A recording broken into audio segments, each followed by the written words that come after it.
Some of the worst advice ever. We're going to talk about that and the stuff that goes along with it here in just a moment. Hello everyone, Semi-Retired Bob here. I talk about the proper human diet, all things related to the proper human diet, and miscellaneous odds and ends. Merry Christmas Eve. Today is Sunday, tomorrow's Christmas. I hope everybody's ready. If you're new to the channel, welcome. I'm glad you're here. Thanks for stopping by. If you're returning to the channel, I'm glad you're here too. It means an awful lot to me that y'all choose to spend just a few moments of your day with me. But I'm jumping right into it today because I got a lot to cover. I'm out here walking. It's not actually raining right now, but it's been raining off and on. It's actually very nice out, as you can see. I've just got my light jacket on. It's 56 degrees out right now. But here in a couple hours, the temperature is supposed to start dropping. And they're calling for rain all day today and then possible snow overnight and snow into the morning. We'll see what's happening. They're getting snow about 200 miles west of here right now. Scott out at Platte River Keto, I'm sure he's getting a ton of snow right now. But anyway, let's jump right on into this thing. What I wanted to talk about, I went out and did some last minute shopping yesterday and bumped into somebody that I hadn't seen in quite some time. I'd just call him an acquaintance. Somebody that I knew from my doctor's office. Not a friend or anything like that, just somebody I knew from the doctor's office. And he was, shall we say, shaped like me, shaped like I was. And also seeing the doctor for type 2 diabetes. And he said, gosh, I haven't seen you in a while. You look really good. What'd you do? And when I told him, I said the words low carb and keto, and he immediately said, oh, well, I asked Becky about that, and she said it was dangerous. Becky is the nutritionist at my doctor's office. Now, I don't think they do this on purpose. I mean, I think they don't know any better. I have a hard time believing that they're evil and giving people this bad advice on purpose. They just don't know it's bad advice. Somewhere on up the ladder where people are being trained, taught, schooled, whatever you want to call it, they're being given bad information. But, if you think back when we were in school, we listened to what our teachers had to say. And it was a very rare occasion when we decided that our teachers were wrong. Because they're generally not. That's why they're teaching. They know what they're talking about. And I believe that's what's happened to the nutrition industry. I don't think most of them are evil. I don't even think most of them know that they're giving very poor advice.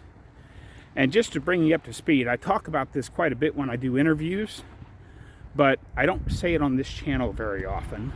So I thought I'd go over it just a little bit. When I was first diagnosed, the nutritionist at my doctor's office sat me down and she outlined what she called carb controlled diet. She's like, what you want to do is try to eat very close to the same time every day. Have 3 meals a day of between 60 and 75 carbs, 3 meals a day. And then have 3 15 carb snacks. And that'll spread your carbs out over the day. Your body will be used to the same amount all the time. And that will help control. your diabetes. Well, if you add all that up, that's like 225 carbs a day. Wow, yeah. The thing that makes it so hard is that it did actually work a little bit. When I was diagnosed with diabetes type 2, my A1C was 10.3. And I spent the next several years bouncing between about 7.6 to 8.4. Anytime I went to the doctor's office and it checked out at under 8, he'd say, "Good job, keep up the work, good work." And if it was just a little over 8, he'd say, "Well, you want to be careful and watch that a little bit." But of course, he never gave me any additional information on how to watch that a little bit.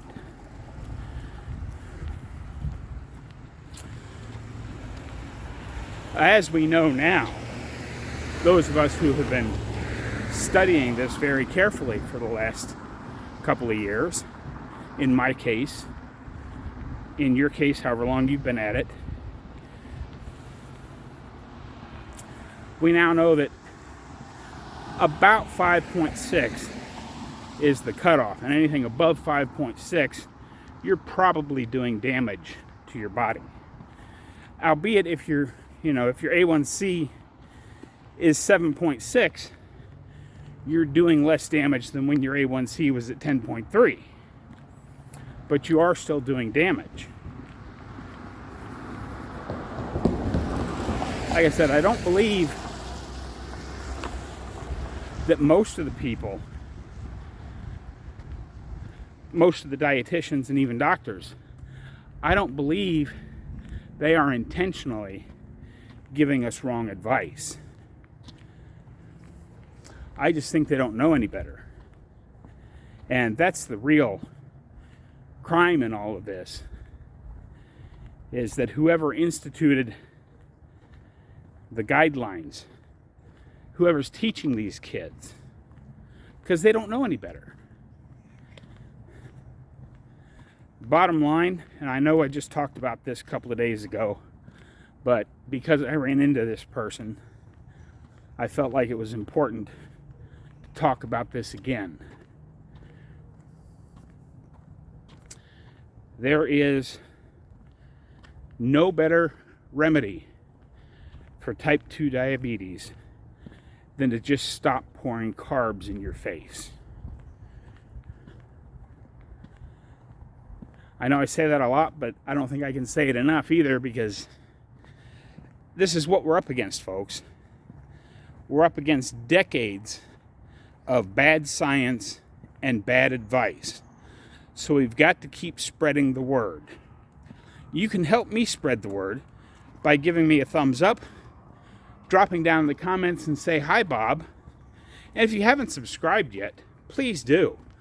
All of that stuff helps me get the word out that it's never too late to change your life. I'm 60 years old. I'm doing things now that I couldn't do when I was 40. After we get by Christmas, we're going to talk about what we're going to do in January. For I do have a little bit of a challenge, not a big challenge. It's January. It's a World Carnivore Month. That's challenge enough, but we're going to do something a little extra. That's what I've got for you today. Don't forget, get out there, be 1% better today, tomorrow, every day. Merry Christmas Eve, everyone. Have a great day tomorrow.